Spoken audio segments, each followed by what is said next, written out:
Good Yes. Morning sir. Good morning সকলকে।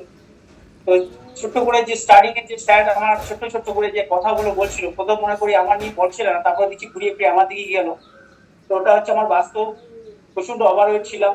ওভারওয়েটের কারণে medical issue ছিল। আমার মেডিকেল ইস্যু বলতে কি আমার এমনই ছিল, খুব হালকা বয়স ছিল আমার, যখন 23 বছর ছিল তখন থেকে আমার প্রেশার একটা দেখা দিয়েছে, মারাত্মক। মানে দেখা দেওয়ার পর আস্তে আস্তে আস্তে আস্তে আমার হার্টের প্রবলেম এসে গেছিল।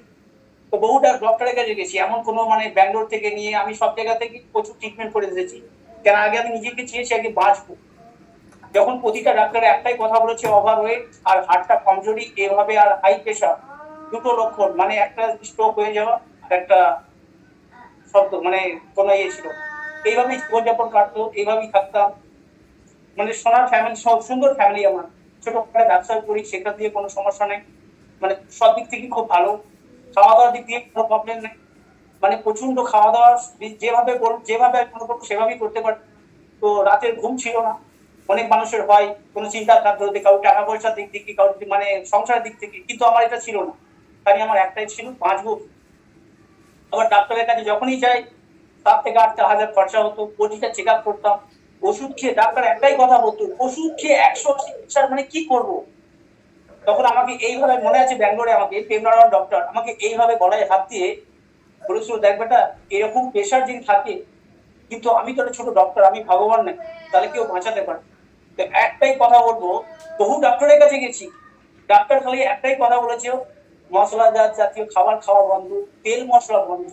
তো কি করে যে ফ্যাট লসটা করবো, সেটা আমি কোনোদিন শিখাতে পারবো না। বহু টাকা, লাখো টাকা খরচা করেছি, মানে বলতে আমার ইগর নয়। ছোট্ট করে আমার গ্রামের থেকে 7 কিলোমিটার দূর আমার সেলিম স্যার, তার হাত ধরে যখন আমি সিস্টেমে আসি, তো আমি কোনো মেডিকেল ইস্যু নিয়ে বলতাম না। তো আমার ওয়াইফ যখন আমি লাস্ট, মানে আমার মানে জঘন্য ব্যাপার, মানে আমি কিছু উল্টো পাল্টা যদি আমি খাওয়া দাওয়া করি, মানে আমার যাতা অবস্থা হয়ে যাবে, মানে পৃথিবী থাকবো নাকি জানি না। তো যাকে রাখবে তাকে মারবে কে। তো যখন আমি আমার স্যারের সাথে কন্ট্যাক্ট করি, কন্ট্যাক্ট করার পর আমার ওয়াইফ 4টে ভাইকে ডেকে এনে আমার সাথে পুরো বড় একটা মিটিং করে ফেললো, এই খাওয়া যাবে না। তো আমি বললাম না, আমি তো শেষ হয়ে গেছি, এই খাবারটা খেয়ে আমি নিজেকে দেখেছি, একজনকে আমি ট্রাই করি। আমার দাদারা আসার পর প্রচন্ড ওরা বকাবকি করে, আমি কাউরি কথা শুনিনি, লুকিয়ে লুকিয়ে খেয়েছি। যখন 21 দিন পর যখন রেজাল্ট পাচ্ছি, তখন আমার ওয়াইফ বলছে, কই ডাব্বাগুলো একবার দেখি না।